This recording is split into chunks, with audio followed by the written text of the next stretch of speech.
Je suis tellement content de vous donner ce message ce soir. Vraiment, je me réjouis et je me réjouis de la direction qu'a donnée Mathias pour la louange. Sa direction, c'était « Hey, Jésus a tout accompli, tu peux venir. Tu peux venir à lui. Jésus a tout accompli et c'est exactement ce que je veux prêcher ce soir. » Le titre de mon message, et je ne vais pas y aller par 15 chemins, c'est « Le voile est déchiré ». Le voile est déchiré, tu as accès à Dieu. Alors je fais une petite parenthèse, je viens de capter. J'ai eu un petit problème avec mon ordinateur, il ne charge plus, donc ce soir on va fonctionner sans PowerPoint, ok ? Est-ce que ça va aller pour vous ? Ça va, on y arrive sans PowerPoint ? Vous savez que je déteste faire ça, c'est vraiment pour vous d'habitude que je le fais, je ne suis pas triste ce soir que je n'ai pas eu à le faire, mais je suis désolé, je suis très triste pour vous, mais on va faire sans. Donc moi ce que j'ai besoin c'est que vous soyez attentifs. C'est bon pour vous ? C'est bon pour vous ? Yes, merci Seigneur. Le voile, les amis, est déchiré. Quand on dit cette expression, le voile est déchiré, on parle finalement d'une situation dans laquelle était le peuple d'Israël avant que Jésus vienne. Avant que Jésus vienne, il y avait le tabernacle, il y avait le lieu très saint. Dieu était dans le lieu très saint. Et ce lieu était séparé par un voile, d'accord ? Et donc, il n'y avait qu'une personne, une fois par an, qui avait le droit de rentrer dans ce lieu très saint. Il n'y avait qu'une personne au monde, comprends bien, il y avait une personne sur toute la terre, une fois par an, qui avait le droit de rentrer dans la présence de Dieu. Et ce n'était pas sans risque, d'accord ? Cette personne, elle avait de fortes chances d'y passer. Donc, c'était très compliqué. Et là, le titre, et ce qui s'est passé quand Jésus est mort à la croix, c'est que le voile a été déchiré. Ça veut dire que nous, maintenant, on a un plein accès à Dieu. Et c'est ça que j'aimerais vous parler, c'est ça ce que Dieu m'a demandé de vous parler. Pourquoi ? Parce qu'on a accès à Dieu, mais on n'en profite pas pleinement. Et ce que Dieu mettait sur mon cœur, c'était finalement un fardeau, une espèce de tristesse où finalement il a tout fait pour que tu puisses être en communion avec lui. Il a tout accompli pour que tu puisses pleinement jouir d'une relation privilégiée avec Dieu, mais tu te laisses voler par des préoccupations, par des mensonges que l'ennemi a posés sur toi. Et c'est de ça un petit peu que je veux parler ce soir. Est-ce que ça vous va ? Yes, top. Est-ce que vous connaissez Valentin ?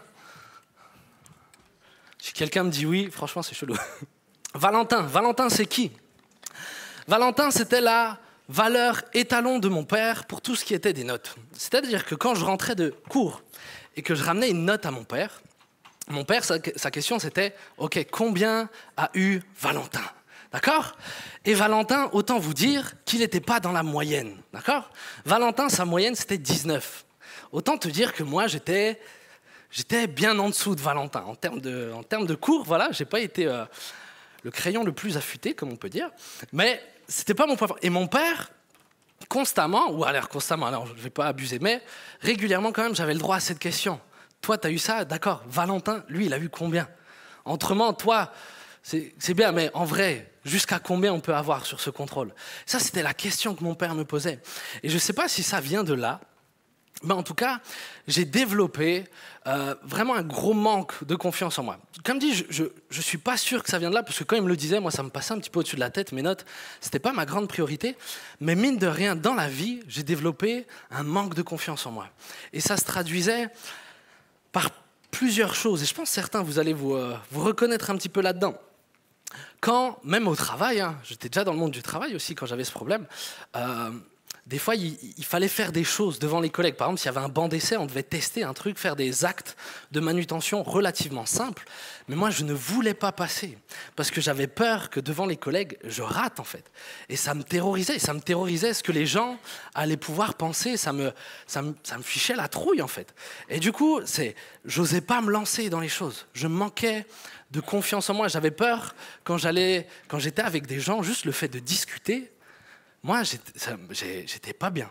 C'est-à-dire que si je me retrouvais seul avec toi, mais j'étais pas bien du tout. Parce que dans ma tête, je me disais, oh purée Mike, t'as intérêt à trouver déjà un sujet intéressant. Il fallait que je sois intéressant, il fallait que je trouve quelque chose à dire. Si je trouvais pas quelque chose à dire, mais j'étais mal. Je me sentais mal, j'avais la phobie des... Alors c'est bizarre dit comme ça, mais la phobie des blancs. Tu sais, quand t'es dans une discussion et d'un coup, il y a un blanc. Tu connais ça ? Mais j'étais terrorisé. J'étais terrorisé par ça, parce que moi, tout de suite dans ma tête, moi, tout de suite, dans ma tête, ce que je me disais, c'est « Oh purée, la personne, elle doit se dire que t'es ennuyant, la personne, elle doit se dire que vraiment, t'as aucune discussion, que c'est nul d'être avec toi, c'est nul de parler avec toi. » Ça, moi, c'est ce qui se passait en moi, en fait. Et c'est horrible. Il y en a qui osent lever. Ouais, bon, allez, quelques mains timides. Ok. J'avais peur de prendre la parole. Et ça se manifestait même dans ma famille. Hein. Alors en plus, moi, j'ai une famille, c'est tous des grandes bouches. C'est-à-dire que eux, ils n'ont pas de mal à parler.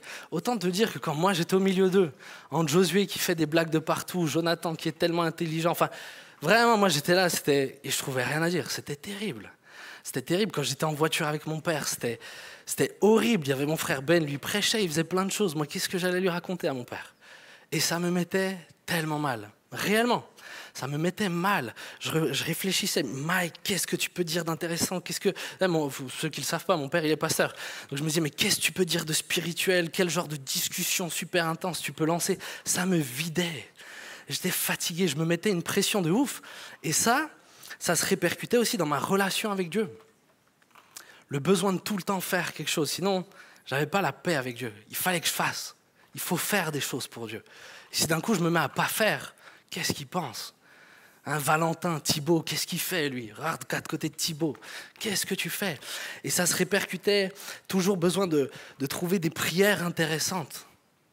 Mais qu'est-ce que je peux prier? Qu'est-ce qui a vraiment de la valeur? Ok, comment, Seigneur, je peux remuer le ciel? Qu'est-ce qui va t'honorer dans ma prière? Mais c'était pas positif, c'était malsain. C'était une peur d'être inintéressant devant Dieu. Et finalement, ça a eu beaucoup. J'avais un sentiment, je ne sais pas si certains vous avez déjà vécu ça, un sentiment constant de désapprobation de la part de Dieu. Comme si Dieu était constamment, tu sais, les bras croisés, pas les bras ouverts en mode come on, viens, c'est vraiment les bras croisés en mode c'est pas terrible, tu vois. Ça, c'était ma relation avec Dieu. Et ça, c'est terrible à vivre. C'est terrible à vivre parce que autant mon père, bon, je ne suis pas souvent avec lui en voiture, donc ça va. Mais Dieu, lui, il est tout le temps avec moi, quoi. Donc ce sentiment-là de besoin d'exceller, être excellent dans ma vie chrétienne, être excellent dans ma manière de lire la Bible, il fallait que je médite. Si je méditais la parole et qu'il n'y avait pas un truc puissant que je ressortais de la parole, j'étais mal. J'étais mal. Et finalement, alors que sur l'estrade, on nous parlait d'une relation de paix, une relation de joie avec Dieu, une relation d'amour, mais moi je vivais, sincèrement, c'était presque une oppression, quoi. C'était oppressant ma vie chrétienne. Tout le temps cette peur-là, tout le temps cette désapprobation-là. Et je me suis fait voler beaucoup de choses. Tu pries jamais assez. Tu lis jamais assez bien la Bible. Tu n'encourages jamais assez de personnes. Tu fais jamais assez de choses spirituelles. Je suis sûr qu'il y en a qui se retrouvent un petit peu là-dedans. Et c'est terrible. C'est terrible. Et si tu lis 1 heure la Bible, c'est toujours pas assez. Et si tu as bien beaucoup lu la Bible, tu n'en as pas tiré assez de choses. Si tu en as tiré assez de choses, tu n'as pas assez encouragé de personnes au travers de ça. Et finalement, la relation qui devait être de paix, une relation qui devait être père-fils, une relation qui devait être libre et pleine de joie, c'était réellement pour moi, c'était une oppression d'excellence qui m'a écrasé pendant des années. Réellement, des années. C'était horrible ma relation avec Dieu. Et j'ai pas du tout envie que vous viviez ça. Ça fait 11 minutes, très long. J'ai pas du tout envie que vous viviez ça. Parce que Christ a payé le prix pour que tu aies une relation libre. Et la liberté, la Bible va dire que celui que le Christ a franchi est réellement libre. Celui que le Christ a franchi est réellement libre. La Bible dit aussi, vous connaîtrez la vérité et la vérité vous rendra libre. Et un autre texte qu'on connaît bien, c'est Jésus est le chemin, la vérité et la vie. Le problème qu'on a, c'est qu'on ne connaît pas bien Jésus.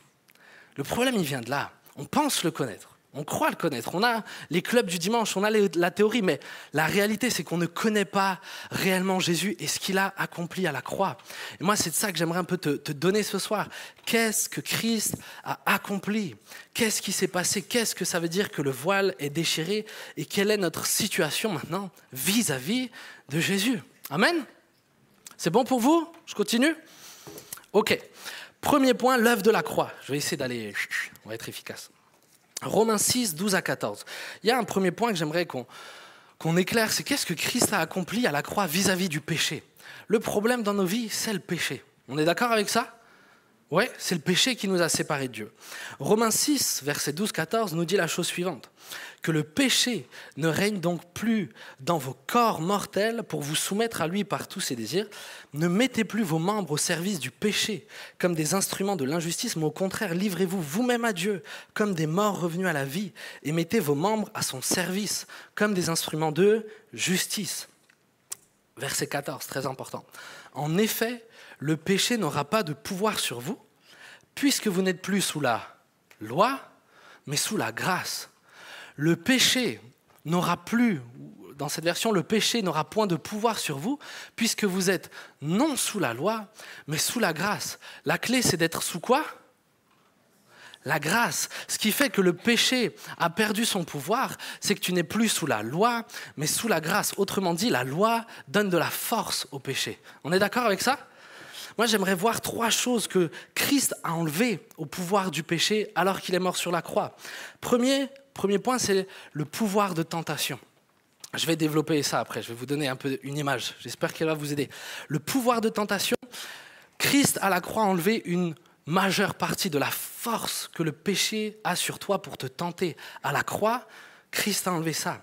Il a enlevé le pouvoir de séparation. Le péché était capable de te séparer avec Dieu. Maintenant plus, et le pouvoir de condamnation.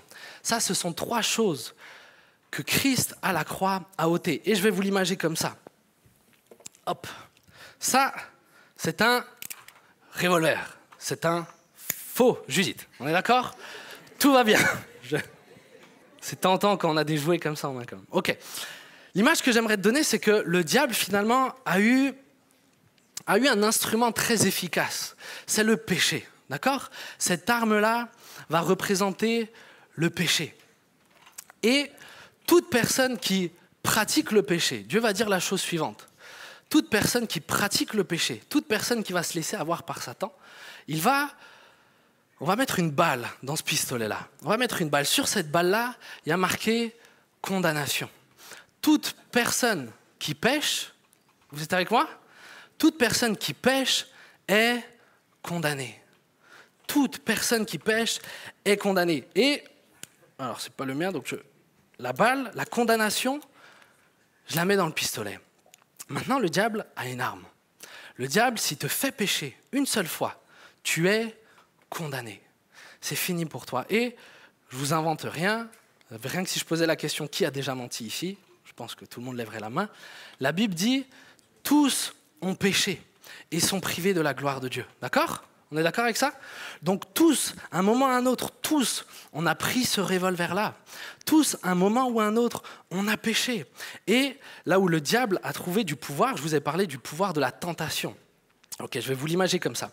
En gros, dans ta nature, tu es mauvais. Tu es une mauvaise personne. De nature, l'homme est mauvais. Est-ce qu'on est d'accord là-dessus ? Ça, c'est la Bible qui le dit. L'homme est mauvais. Donc, qu'est-ce que le diable va faire ? Lorsque tu es sous une loi, quand il y a une loi, ça veut dire qu'il y a peut-être la possibilité de l'enfreindre. Et de l'enfreindre, c'est une mauvaise chose. Est-ce qu'on est encore d'accord là-dessus ? Ok, donc puisque tu es une mauvaise personne, une fois qu'il y a une loi, le diable va venir te titiller sur ce que tu n'as pas le droit de faire. De toute façon, c'est simple. Dès que tu dis à quelqu'un que tu n'as pas le droit de le faire, globalement derrière, il le fait. On est comme ça. Tu marques un endroit interdit de klaxonner, d'un coup, les gens ils vont se mettre à klaxonner ici. Il n'y a pas de raison. Mais parce qu'on a cette tendance à enfreindre la loi. Donc finalement, c'est comme le jeu de la roulette russe. Le diable, il va te tenter. Le diable, la roulette russe, il y a des gens vraiment qui jouent à ce jeu. Alors s'il vous plaît, je ne vais pas prôner la roulette russe ce soir. Ne faites pas ce jeu. Le principe, c'est simple. C'est tu as une balle dans le barillet, tu le fais tourner, tu essayes et peut-être tu vis, peut-être tu meurs. Mais en gros, pourquoi des gens ils jouent à la roulette russe ? Pourquoi des gens ils font ça ? Hormis que, bon, ils sont limite... enfin, bref, je ne vais pas trop dire ça, mais pourquoi est-ce qu'on peut jouer à ce jeu ? Pourquoi on fait ça ? Ouais. L'adrénaline ? Ouais. Ouais. D'autres ? Réponse ? Globalement, je suis d'accord avec lui.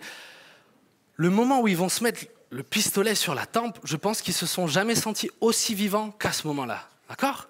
Et le diable, il vient te tenter comme ça. Le diable, il va te tenter sur... toi, tu n'es pas conscient qu'il y a une balle dans le revolver. Toi, tu n'es pas conscient... Les gens, souvent, ne sont pas conscients que le péché va automatiquement les conduire à la mort.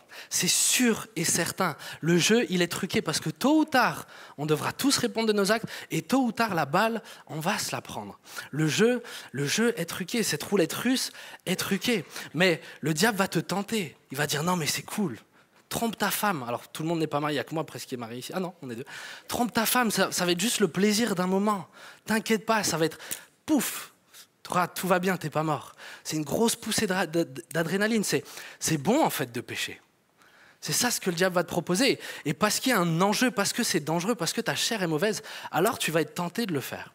Deuxièmement, je vous ai dit, on a mis la balle de la condamnation. Toute personne qui pêche est condamnée. D'accord ? Toute personne qui pêche est condamnée. Le problème, c'est que Dieu est saint. Dieu est saint et Dieu ne se mélange pas aux coupables. Dieu ne peut pas être en relation avec quelqu'un qui a péché. Il ne peut pas. Il ne peut pas être en relation avec quelqu'un qui a péché. Donc, finalement, puisque tu as pratiqué le péché, tu es séparé de Dieu. Il y a la balle de la condamnation sur ta vie, tu es un coupable. Dans le monde spirituel, c'est clair et net. Tu es marqué comme coupable. Et la dernière chose, c'est effectivement ça, c'est la mort éternelle. C'est la mort éternelle. Il y a le péché qui a marqué ta vie, il y a cette balle de la condamnation. Donc Dieu, qu'est-ce qu'il a fait maintenant ? Qu'est-ce qu'il a fait ? Il a envoyé son Fils. Il a envoyé Jésus-Christ. Il a envoyé Jésus-Christ sur la terre et Jésus, il n'a jamais joué à la roulette russe. Jésus, lui, il n'a jamais péché. Jésus, il n'a jamais eu finalement la balle de la condamnation sur sa vie. Il ne méritait pas cette balle-là. Jésus ne la méritait pas. Jésus a vécu droitement. Jésus n'a jamais péché. Jésus n'a jamais menti. Jésus n'a jamais rien fait de mal. Il a vécu parfaitement sur la terre, parfaitement. Il a tout bien fait. Et il va finir comment sa vie ? Finalement, il est venu, vous connaissez Jean 3,16, car Dieu a tant aimé le monde qu'il a donné son Fils unique, afin que quiconque croit en lui ne périsse point, mais qu'il ait la vie éternelle. Ce que Dieu a fait sur la croix, c'est que cette balle que toi tu méritais, cette condamnation parce que toi tu as tenu ce revolver, cette condamnation qui était sur ta vie parce que toi, tu as fait n'importe quoi. La balle, il l'a mis sur son Fils. La condamnation, c'est Jésus-Christ qui l'a pris. Cette balle avec marqué condamnation, c'est Jésus-Christ, alors qu'il était sur la croix, qui l'a pris. Il est mort. La seule raison pour laquelle Jésus est mort, c'est parce que toi et moi, on a péché. C'est la seule raison. C'est la seule raison. Mais du coup, qu'est-ce qui s'est passé ? Je vous ai dit, le péché n'a plus de pouvoir. Donc, la balle de condamnation, elle est tirée. On est d'accord avec ça ? Elle est plus dans le revolver. Il n'y a plus de condamnation. Donc le diable, il a encore l'arme. Le diable a encore l'arme. On pêche encore des fois. Je pense que je ne suis pas le seul. Mais il n'y a plus de pouvoir. Il n'y a plus de condamnation. Le diable ne peut plus rien faire avec cette arme-là. La condamnation est sur Christ. C'est Christ qui a pris la condamnation. Maintenant, le diable, il a juste une arme sans munitions. Le diable a une arme sans munitions. Le diable n'a pas le pouvoir de t'accuser. Le diable n'a pas le pouvoir de te séparer de Dieu. Le diable n'a plus le pouvoir de te condamner et de te condamner à une éternité loin de Dieu. C'est fini. Jésus est mort pour toi. Amen. Jésus a pris la balle. C'est fait et c'est total. Le seul problème, c'est que vous et moi, souvent on agit comme s'il y avait encore une munition là-dedans.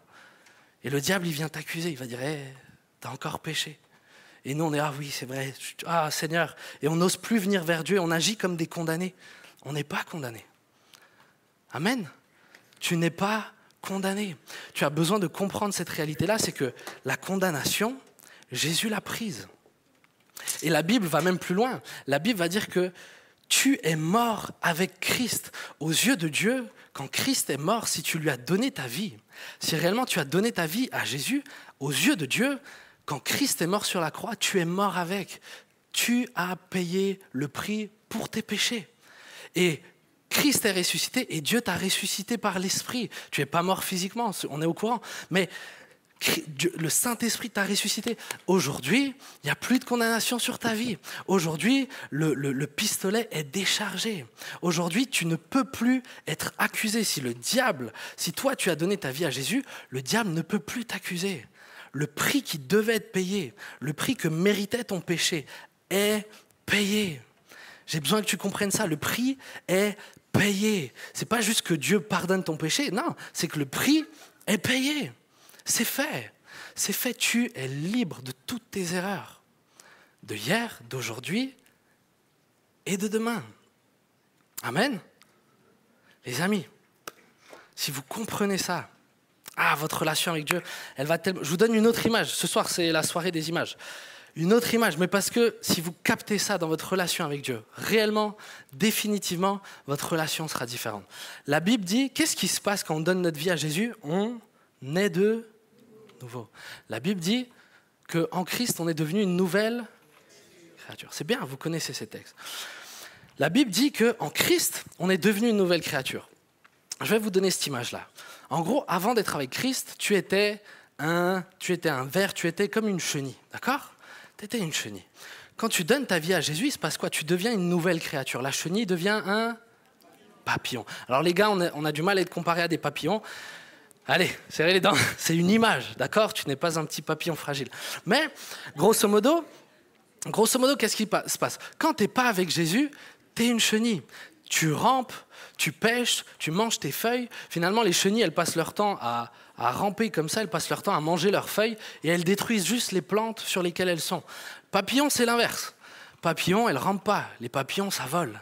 Ça ne baisse pas à manger des feuilles, ça butine ce qu'il y a de meilleur, c'est le nectar des fleurs. Et ça ne détruit pas les plantes, ça pollinise. La vie accompagne les papillons, d'accord? Quand tu as donné ta vie à Jésus, tu es passé de l'état de chenille à l'état de papillon. Vous êtes avec moi?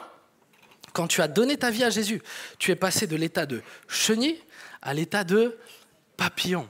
Et Dieu a défini la chose suivante. Et c'est juste un fait. Les chenilles, ce n'est pas les bienvenus dans la présence de Dieu. Les papillons sont les bienvenus dans la présence de Dieu. Les personnes qui n'ont pas donné leur vie à Jésus-Christ ne sont pas les bienvenus dans la présence de Dieu. Parce que Dieu est saint. Et il peut pas être comme ça au contact de gens pas saints. Par contre, ceux qui sont nés de nouveau sont les bienvenus dans la présence de Dieu. Est-ce que tu es né de nouveau? Est-ce que tu es né de nouveau? Est-ce qu'il y en a ici qui ont réellement donné leur vie à Jésus-Christ? Qui un jour ont dit, Seigneur Jésus, avec mes faiblesses, avec ce que je suis, je te donne ma vie.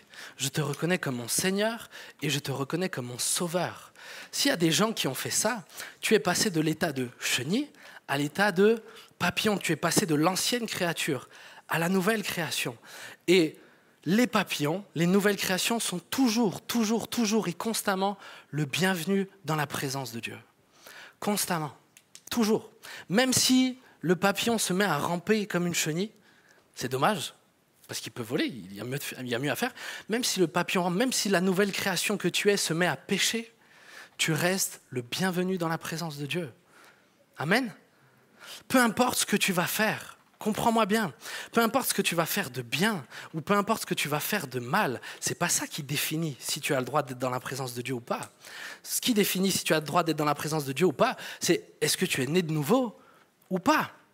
Est-ce que tu es devenu une nouvelle création? C'est pas du tout la même chose entre être une chenille qui essaye de se faire passer pour un papillon et être un papillon qui des fois se comporte comme une chenille. C'est pas la même chose.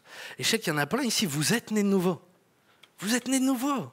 Je le sais, vous avez donné votre vie à Jésus. Je vous ai vu donner votre vie à Jésus. J'ai vu votre vie être transformée, mais vous avez encore des choses qui vous tiennent.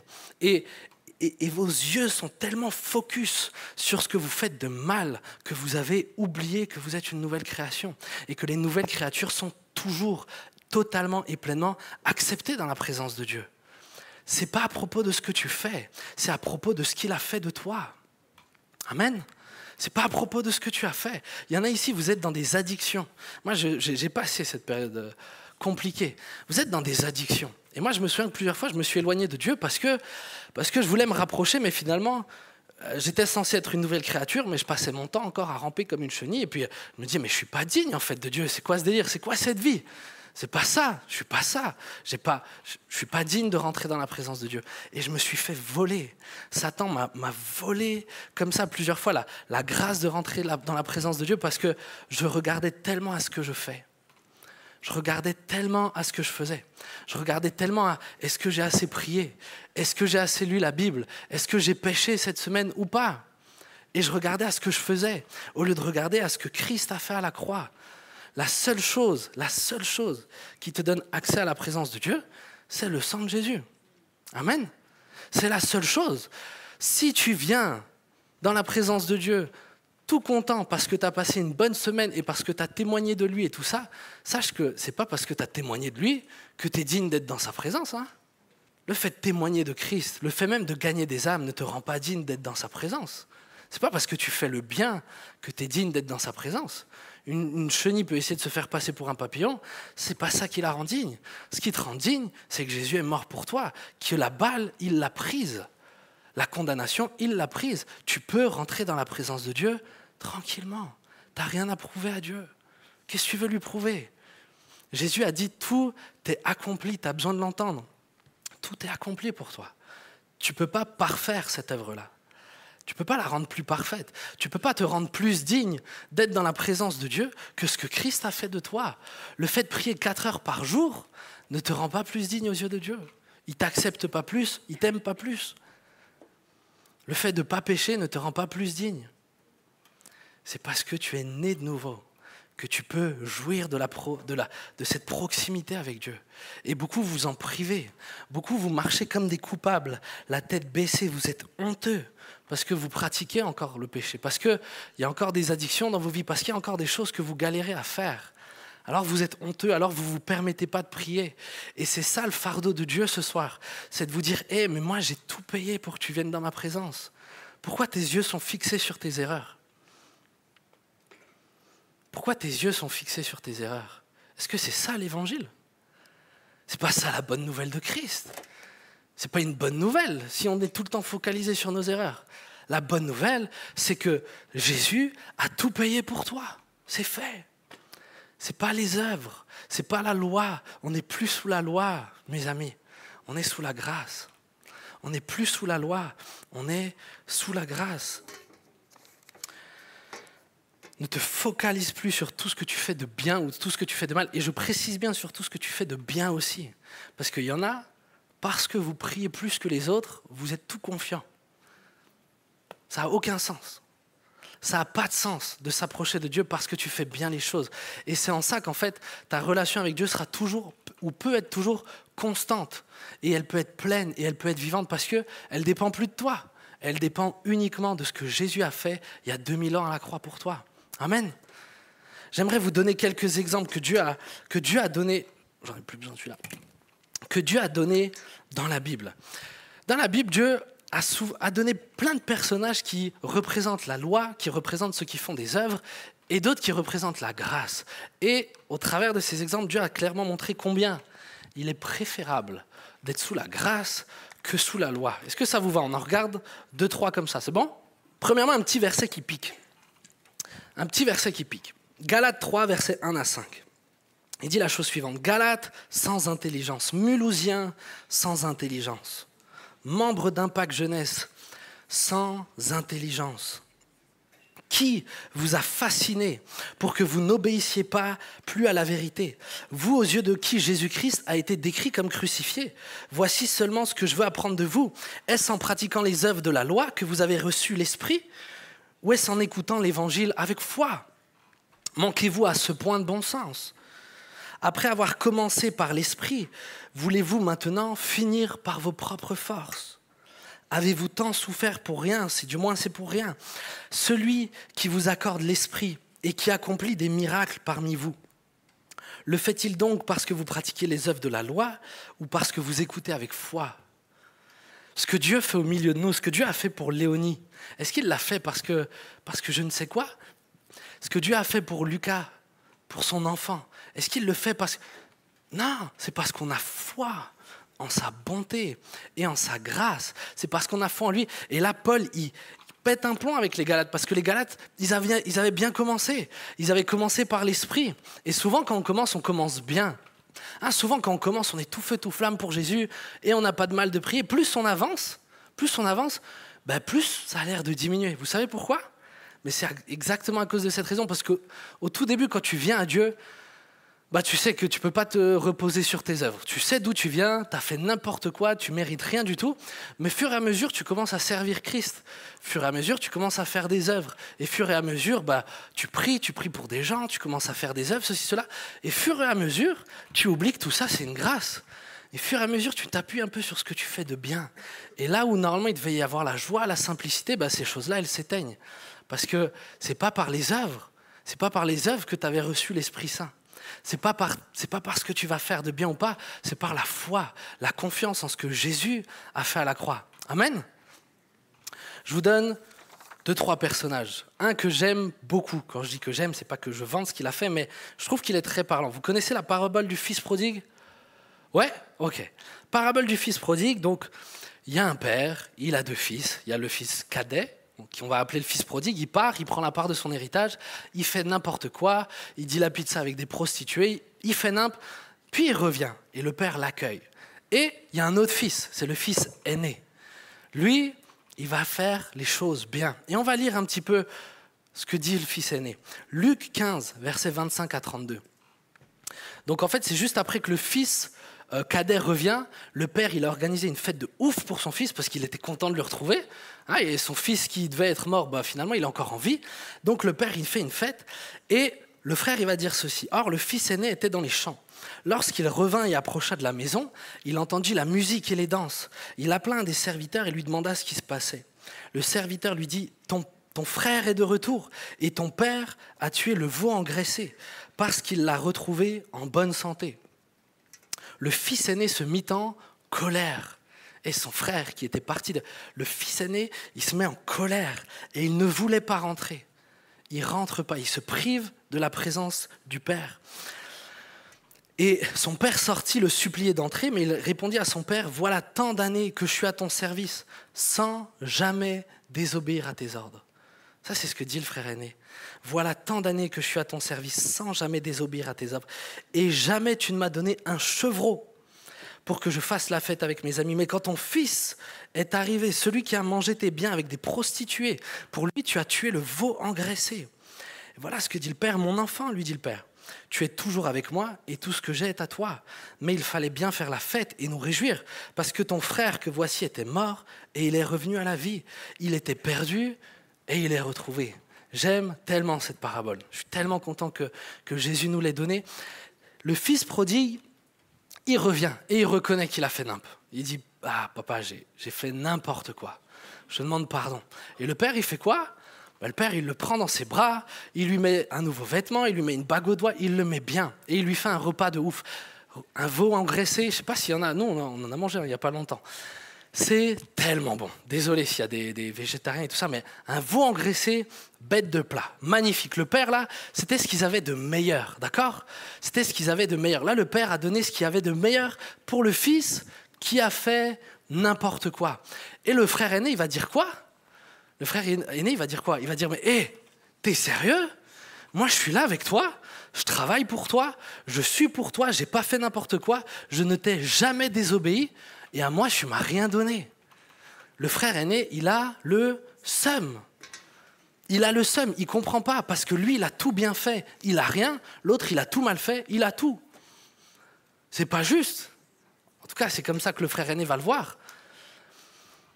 Le papa, n'a jamais rien donné à son fils parce qu'il faisait les choses. Et certains d'entre vous, peut-être vous avez déjà connu ça, c'est hyper difficile. Alors que tu sers Dieu de tout ton cœur, tu as l'impression que toutes les bénédictions, elles ne sont pas pour toi.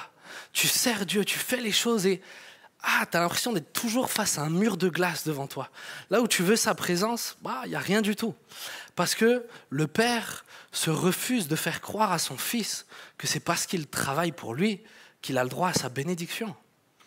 Et Dieu, le Père, se refusera de te donner quoi que ce soit en échange de tes services. La grâce de Dieu n'est pas à vendre. La grâce que Dieu a, elle se donne.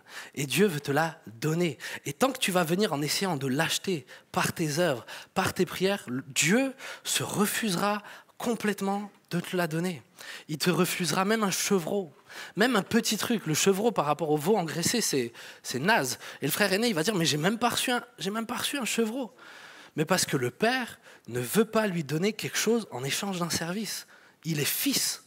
Et parce qu'il est fils, il prend ce qu'il veut, quand il veut et sans rien faire. Parce qu'il est fils. Et Dieu ne veut surtout pas que tu crois que c'est parce que tu le sers que tu vas bénéficier de sa bénédiction. C'est pas parce que tu le sers que Dieu va te bénir. Dieu veut te bénir parce que tu es devenu son fils et sa fille. Amen. Dieu ne veut pas de tes services. En tout cas, il ne les veut pas en échange de sa grâce. Il est content si tu le sers. Le texte ne nous dit pas que le fils aîné a mal fait de toujours obéir à son père. C'est une bonne chose d'obéir, d'accord ? Je ne dis pas l'inverse. Mais si tu le fais pour recevoir quelque chose de Dieu, tu vas être déçu. Tu vas être déçu.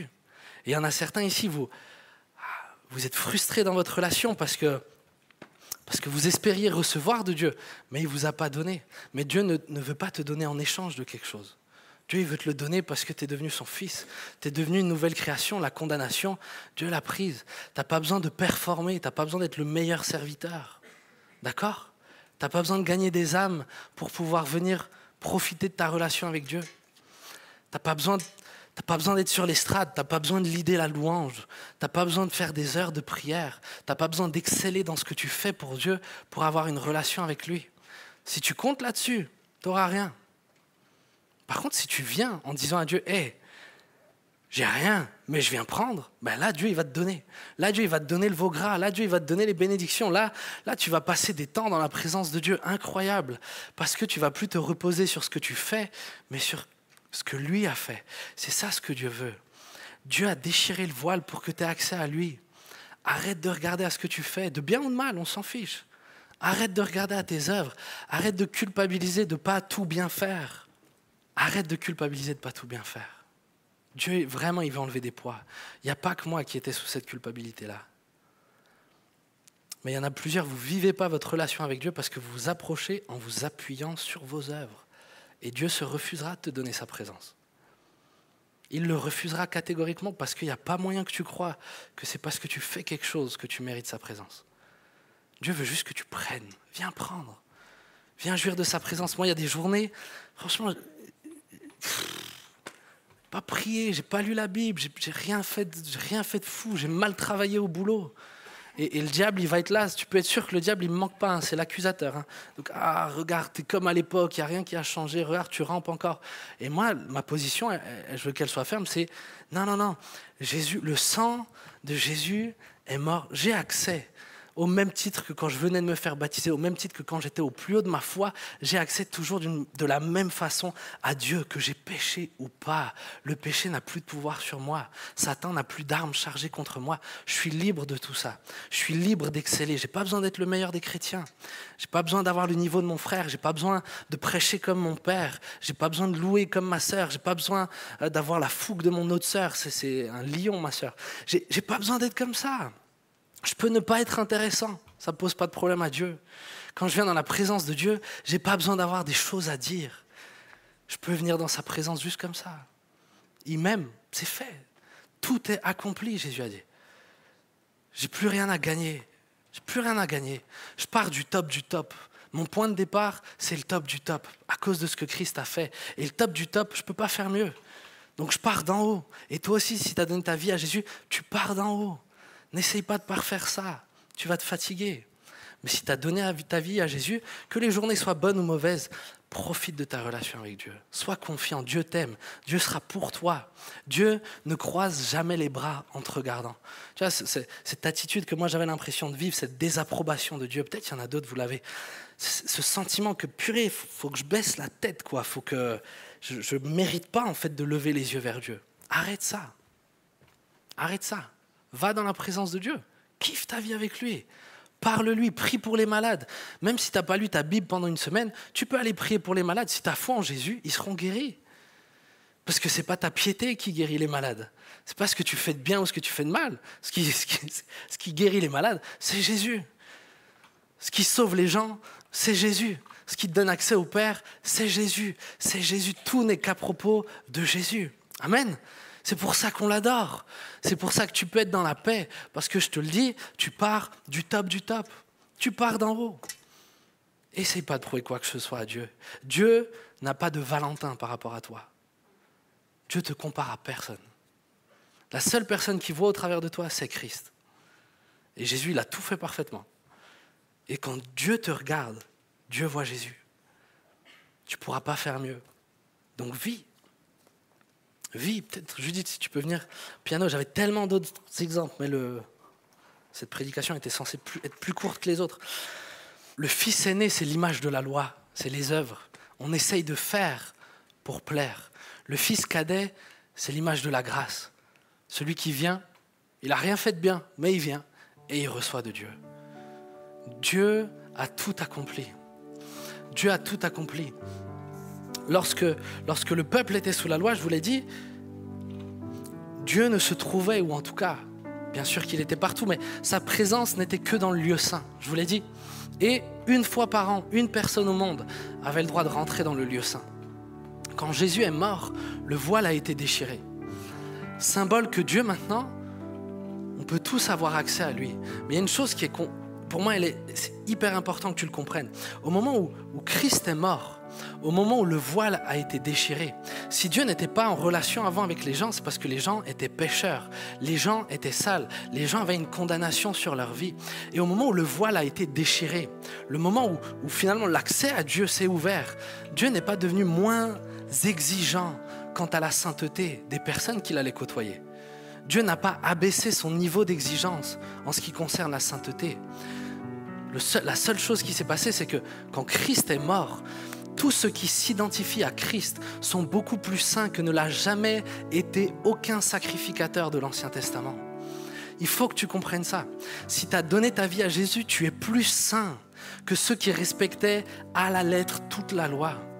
Dieu n'a pas abaissé son niveau d'exigence. C'est juste que tu y réponds beaucoup plus que ceux d'avant. Ton niveau de sainteté, c'est celui de Jésus. Tu réponds parfaitement au niveau d'exigence de Dieu en termes de sainteté. Dieu n'a pas abaissé les choses-là. Dieu n'a pas abaissé son exigence. On y répond mieux qu'avant. Parce que quand Dieu te voit, il voit Christ et tu es aussi saint qu'est Jésus. Tu as besoin de comprendre ça. Si tu as donné ta vie à Jésus, tu es aussi saint qu'est Jésus. Tu ne l'es pas moins. Et donc, puisque tu es aussi saint qu'est Jésus, alors Dieu a fait de toi son temple. Là où une personne dans le monde, une fois par an, pouvait rentrer dans la présence de Dieu, Dieu a dit maintenant, tous les jours de leur vie, je vais habiter en eux. C'est eux mon temple. C'est eux qui deviennent mon temple. Parce qu'ils sont saints, parce qu'ils sont nés de nouveau, parce que c'est plus des chenilles, c'est des papillons. Parce que c'est plus des vieils hommes, des vieilles femmes, c'est des nouvelles créatures. Et ces créatures-là sont toujours et pour toujours les bienvenus dans ma présence. Tu as accès au Père. Tu as accès à Dieu. Ne laisse pas le diable te voler. Ne laisse pas le diable te voler cette grâce-là de vivre la présence de Dieu. J'ai mon beau-frère qui a écrit une chanson, en tout cas qui a fait une chanson. Elle dit la chose suivante. Elle dit la chose suivante. Sa voix me dit, il parle de Jésus, il dit, sa voix me dit, tout est accompli. J'ai tout payé, alors va et vis. Et c'est ça ce que Dieu veut que je vous dise ce soir. C'est, j'ai tout payé, alors va et vis. Dieu veut que tu vives. Dieu a donné sa vie et il l'a donné pour que tu aies la vie et que tu l'aies en abondance. C'est ça mon message ce soir, c'est va et vis. Kiffe ta vie. Kiffe ta vie. Arrête de vivre comme un coupable. Arrête de vivre comme si tu étais condamné. Arrête de vivre comme si tu n'avais pas accès à Dieu. Arrête de vivre comme si ton nom n'était pas inscrit dans le livre de vie. Si tu as donné ta vie à Jésus, tu peux aller et vivre. Laisse tomber les fardeaux de la perfection là. Laisse tomber les fardeaux de faire parfaitement. Laisse tomber les fardeaux de « il faut que j'atteigne ce niveau-là ». Arrête ça. Arrête de culpabiliser parce que tu as péché. Il n'y a plus de pouvoir. Le revolver est vide. Il n'y a plus de pouvoir. Le diable ne peut plus rien te faire, même si tu as péché. Et je ne dis pas que c'est bien de pécher. Je ne vais pas m'étendre là-dessus. Je ne vous dis pas que maintenant c'est open bar pour pécher. Bien sûr que non. Mais si tu venais à pécher, il n'y a plus de condamnation sur ta vie. Parce que Jésus l'a prise. Va et vis. Dieu veut que tu vives. Dieu est triste de voir qu'il a payé le prix et que finalement on vit comme des coupables. Il a payé le prix. Tu es innocent, mais tu vis comme un coupable. Tu es innocent, pourtant tu t'empêches de venir à lui. Le chemin est ouvert, le voile est déchiré et pourtant tu ne viens pas prier. Va dans la présence de Dieu, prie, réjouis-toi, vis ta vie. vis ta vie avec l'assurance que la bénédiction de Dieu est sur toi, avec l'assurance que la bénédiction de Dieu sera toujours sur toi, parce qu'il a tout accompli et que tu ne pourras pas faire mieux que ça. C'est fait. Il faut que tu comprennes ça, c'est fait. C'est fait. Donc laisse tomber les fardeaux là. Est-ce qu'on peut fermer les yeux ?